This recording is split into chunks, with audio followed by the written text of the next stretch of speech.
In this video, you're going to find out which method for deflating tires is most accurate.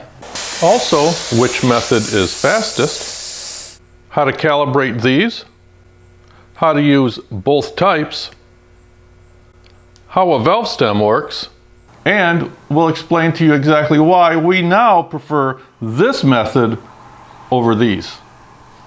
Before using this type of deflator, we first have to calibrate them to the pressure we want to air down to. This is just an old tire that I drug out from behind the shop. Came off our Volkswagen Wanderbug project. We currently have this tire pumped up to about now 35, 38 PSI.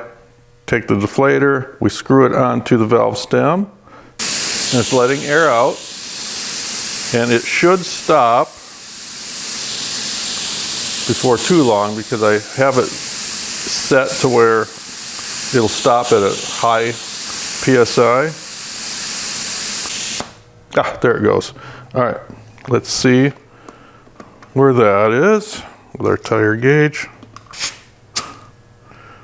And that is still at 28 PSI, which is a little too high. We're going to take it down to 20. So in order to adjust this, and this is all trial and error. As you can see on the deflator, there's a knurled knob here, and then there's a knurled lock ring right here. What we're going to do is back out this big ring a little bit, clamp it up with the lock ring, then air the tire back up to 38 PSI and try it again. And this is just the first of 4. As you can see, it's an easy process, but it takes some time. It's aired back up, try it again. You think maybe I should paint this rim at some point? Come on, it's not that big a tire. It's not that much air in it. I purposely picked the smallest tire I could find. There it goes. Now let's see what that is set at.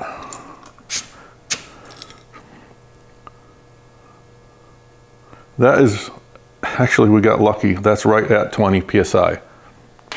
So then, to make sure it doesn't move, we take and we tighten this lock ring down so it can't move on us. There. Now that one is set at 20 PSI. That's the only pressure this is going to go down to, is 20 PSI. Now in the vast majority of this type of deflator, there's a spring-loaded ball, check ball in here. And what you're doing when you're turning that knob, this knurled nut, is you're applying more or less pressure through that spring on that check valve ball. Our experience with these, we've been using this type for, I don't know, 12, 15 years. They're very inconsistent. Even after you do what we just did and calibrate them, the very next time you use them, especially these, the pressures that you get in the tires can range anywhere from 25. You set them at 20. We can get 25 to 15 PSI with these things. And one time, one of them let all the air out of one of the tires, which was not good. These are a little bit more consistent. You do have to do some maintenance on them once in a while. That check valve in there gets dirt and grime on it, and that's how it becomes inconsistent. So you do have to take them apart once in a while and thoroughly clean them with some brake clean, and then go through this recalibration method again. Now you may have already noticed the huge drawback of using this type of deflator. These are set to 1 pressure. Now when we're out and about, we travel on all different types of surfaces. So each one of those surfaces for us requires a different pressure. Like washboard roads will go down to 25 PSI because we're still doing 45 miles an hour or so. On crawling rocks, we'll go down to 15. On soft sand, we'll go down to 10 or even less than that. There's a fly. So you see, these are not convenient for that. Now, the way this deflator works, take and just simply push it onto the valve stem, then push this plunger in, and that's going to engage with that Schrader valve, then turn it counterclockwise, unthreading that valve out of the valve stem. Then that moves out of the way. Then take this collar here and pull it up. And then there's big holes in the side here, and that's where all the air comes out. Then we can close that, and then we can look on our gauge to see where that tire pressure is. And I started this tire pretty low. It was around 15 PSI. Now it's down to 10 all of a sudden. So it doesn't take long.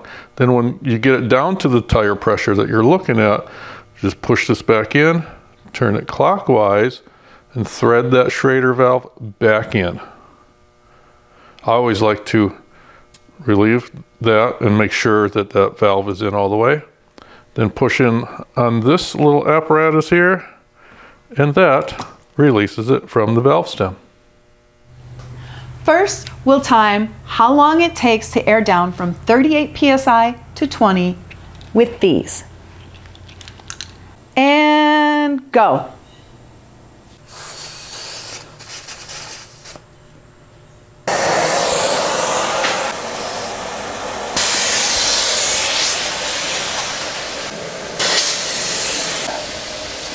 There we go.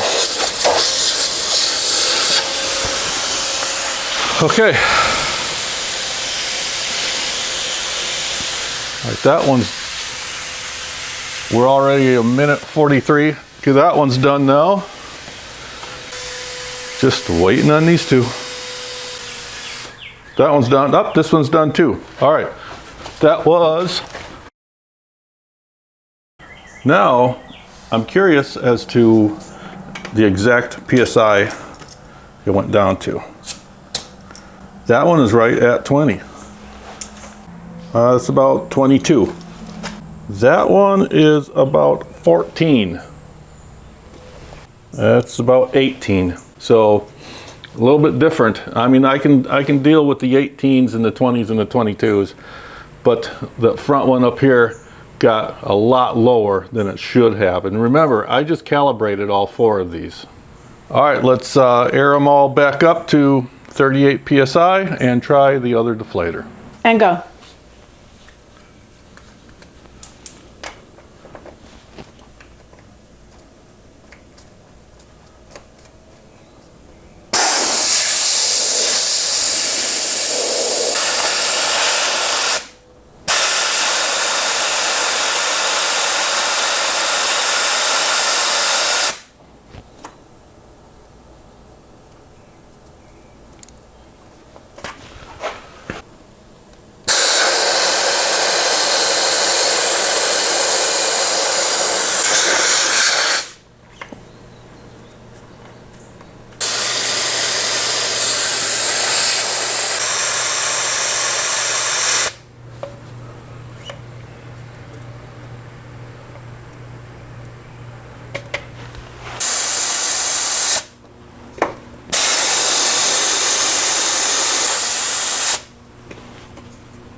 Is it done? Done. I was not expecting that result that we got. I thought for sure this thing would, even though it only deflated 1 tire at a time, when these did all 4, I thought for sure this was going to be by far faster. In fact, this video was originally intended to show how much faster this is compared to these. Well, that didn't work out as planned.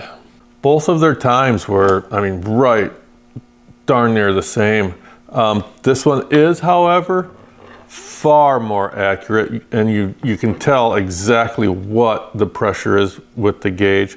And even more importantly, you can take down your tires to just about any pressure you want to with this, depending on the situation. Really quick, let's see how a valve stem works. Inside the rubber piece that we see is a tiny valve that's threaded in there.